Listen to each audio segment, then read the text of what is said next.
সময় এখন 3:32। যাবো এখন টাইগার হিলের উদ্দেশ্যে বন্ধুরা। এই যে গাড়ি,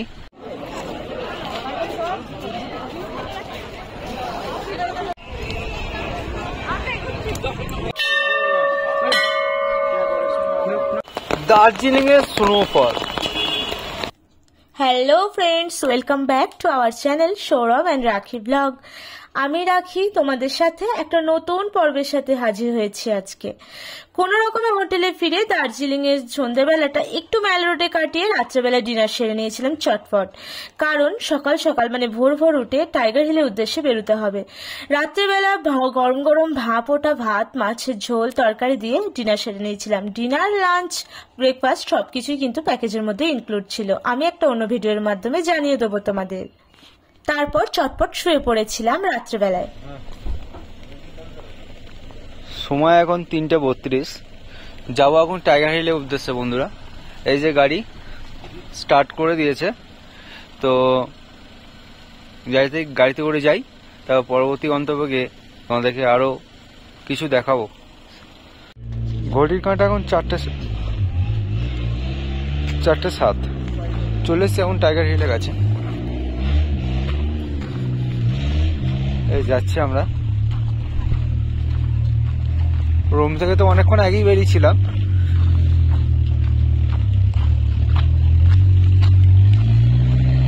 ভীষণ ঠান্ডা, ভীষণ ঠান্ডা।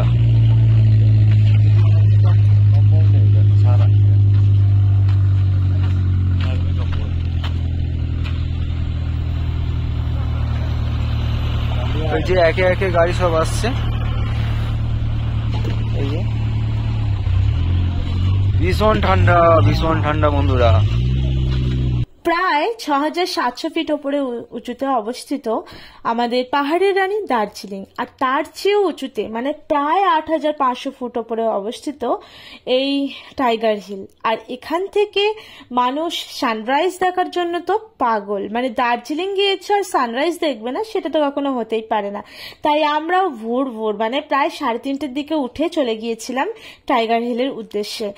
গিয়ে কিন্তু লোকজন বেশ ভালো চলে এসেছিল এখানে। আর আমরা গিয়ে যেটা বুঝতে পারি, এখানে উচ্চতা বাড়ার সাথে সাথে তাপমাত্রাও বেশ কম, মানে প্রচুর ঠান্ডা এখানে।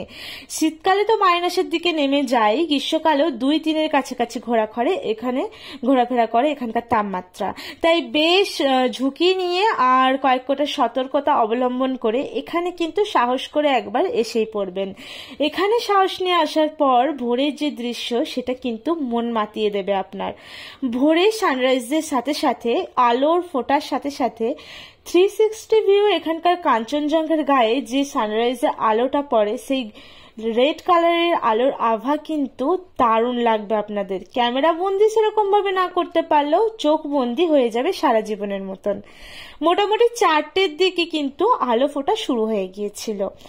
আলো ফোটা শুরু হলো, তারও খানিকক্ষণ পরে আমরা সূর্য মামার দেখা পেয়েছিলাম। তারপর ক্লান্ত শরীর নিয়ে রুমে এসে বেশ ঘন্টা 2 মতন রেস্ট করে ব্রেকফাস্ট সেরে নিয়েছিলাম ব্রেড অমলেটের সাথে। ব্রেকফাস্ট সেরে আবার বেরিয়ে পড়েছিলাম এক্সপ্লোর করতে আমাদের দার্জিলিং হিল স্টেশনটা। অবশ্যই এই দিনটা আমরা নিজেদেরকে দিয়েছিলাম পায়ে হেঁটে। আপনারা যে প্রান্তেই থাকুন না কেন, যে প্রান্তেই ঘর ভাড়া নিন না কেন, মহাকাল মন্দির যেতে গেলে এই ম্যাল রোডে আসতে হবে। ম্যাল রোডের ওপরটাই চলে এলাম। এই ডান দিকটাই দেখিয়ে দিলাম, ওটা হচ্ছে মহাকাল মার্কেট, আর বাঁ দিকটা যাচ্ছে ম্যাল রোড মানে ম্যাল মার্কেট। আর এই ওপরটা, এই যে সামনে বিল্ডিংটা, ওই ডান দিকটা ধরে আমি এগিয়ে এলাম। ডান দিকটা ধরে মানে ওই সামনে যে বড় মতন 2-3 তলা বিল্ডিংটা দেখছো, ওর ডান দিকটা ধরে আমি ওপরে উঠে এলাম গ্লেনারিসকে পিছনে ফেলে রেখে। আর বাঁ দিকটা দিয়ে গেলে ওখানে কিন্তু অসংখ্য খাবারের দোকান টোকান পেয়ে যাবে। আর এই যে বারবার করে এই দোকানটা দেখাচ্ছে, এটা হচ্ছে গোল্ডেন টিপস। এটা কিন্তু দার্জিলিং এর বেস্ট চায়ের দোকান। তো সব দেখিয়ে দিলাম। সকাল সকাল চলে আসবে হেঁটে হেঁটে এখানে। তারপর মহাকাল মার্কেট থেকে একটু 2 থেকে 3 মিনিট হেঁটে গেলেই বাঁ দিক দিয়ে পড়ে যাবে এরকম একটা সিঁড়ি। অনেকটা লেখা থাকবে সাইডে যে ওয়ে টু মহাকাল মন্দির। তো সেই মন্দিরের উদ্দেশ্যে মানে মহাকাল মন্দিরের উদ্দেশ্যে যাওয়ার জন্য ওই সিঁড়ি বেয়ে উঠে যেতে হবে বেশ খানিকটা, মানে অর্ধেকটা মতন কিছুটা যেতে হবে। 1 থেকে 1.5 মিনিট মতন সিঁড়ি ভাঙতে হবে। তারপরে এরকম ঢালাই রাস্তা পেয়ে যাবে। আর এই সদস্যদেরকে সব জায়গায় দেখতে পারে, পাহাড়ি এলাকায় সব জায়গায় এদের আনাগোনা। তো এই লেখাগুলো মানে ওয়ে টু মহাকাল মন্দির এবং কিছু ছোটখাটো লেখা, এগুলো একটু বুকে সাহস দেবে যে চলো আর একটু চলে এসেছি মহাকাল মন্দির। কিন্তু সত্যি কথা বলতে বেশ খানিকটা জায়গা, অনেকটা উঁচু আর অনেকটা হাঁটতে হবে। এখানে বয়স্কদের মানে বয়স্ক মহিলা বা বয়স্ক মানুষ যারা আছেন তাদের এখানে কিন্তু না ওঠাটাই সুবিধে মানে ভালো বলে মনে করি। আর বাচ্চা নিয়ে কোলে করে উঠতে গেলে একটু ধীরে ধীরে একটু বসতে বসতে উঠতে হবে, নাহলে কিন্তু বেশ হাত লাগবে। কারণ রাস্তাটা কিন্তু বেশ খাড়া আছে আর পরিষ্কার পরিচ্ছন্ন থাকলেও পাহাড়ি রাস্তায় ওঠার জন্য একটা আলাদাই দম লাগে, তাই না? তো কথা বলতে বলতে বেশ খানিকটা রাস্তা চলে এলাম। কিন্তু একটা সুবিধা এখানে সব জায়গাতেই দেখলাম, রাস্তার দুধারে বসার জন্য কিন্তু চেয়ার বা কিছু ছোট ছোট জায়গা করে দেওয়া আছে, তাতে তোমাদের উঠতে উঠতে হাঁপিয়ে গেলে সেখানে বসতে পারবে।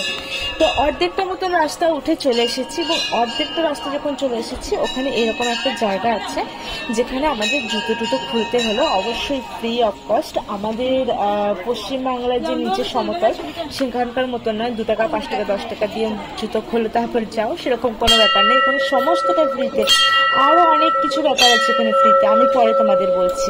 এখানে এই জায়গাটায় কয়েকটা ঠাকুর দেবতাও রয়েছে, তাদেরকে মানে তোমরা পুজো টুজো দিতে পারো, দেখতে পারো, ছবি তুলতে পারো।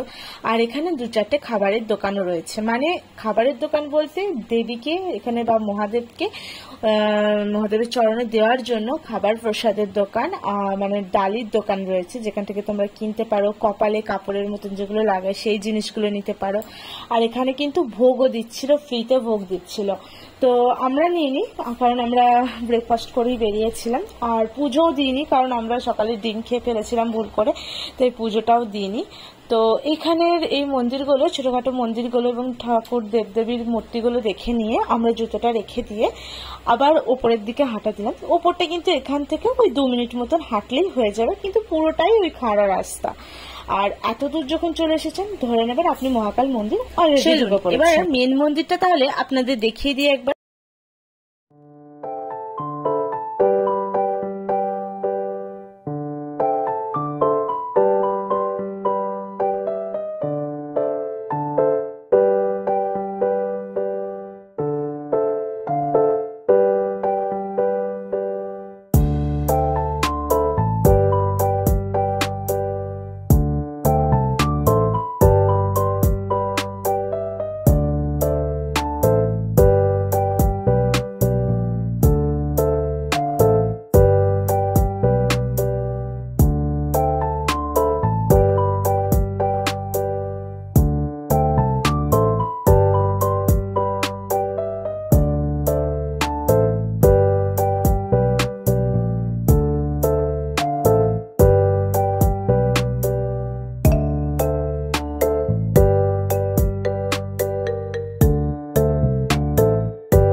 সরে আসো।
উপরে পুজো টুজো দিইনি, আমরা শুধু দর্শন করলাম, করে চলে এলাম। দ্বিতীয়বার যখন যাব আশা করছি পুজো দেওয়ার মতন সুযোগ পাবো।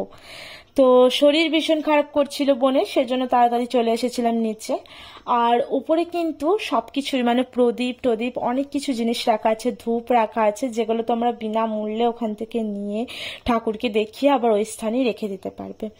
তো হয়ে গেল আমাদের উপরে মহাকাল মন্দির দেখা, তোমাদেরকেও দেখিয়ে দিলাম। তাহলে মহাকাল মন্দির দেখতে কোনো অসুবিধা আশা করছে হবে না তোমাদের দার্জিলিং গেলে। আমরা তারপর হোটেলের দিকেই ফিরছিলাম, ভাবছিলাম একটু বাজার টাজার করে নেবো, মানে দোকানে কেনাকাটা করে নেব। আর যেতে যেতে আমাদের যেটা চোখে পড়লো সেটা হচ্ছে এই দাস স্টুডিও। দাস স্টুডিওর কথা আলাদা করে আর কিছু বলতে হবে না আশা করছি। একজন মানুষ যিনি নিজের দক্ষতায় নিজের স্কিলে এত বড় দোকানটা করেছেন, প্রথম বাঙালি যিনি এত জায়গা, এত দুর্গম জায়গার ছবি তুলে তুলে নিজের একটা দোকান মানে নিজের একটা শপ বানিয়েছেন। সেই শপের নাম দাস স্টুডিও। দার্জিলিং এর স্নোফল, ও জাস্ট ওয়াও।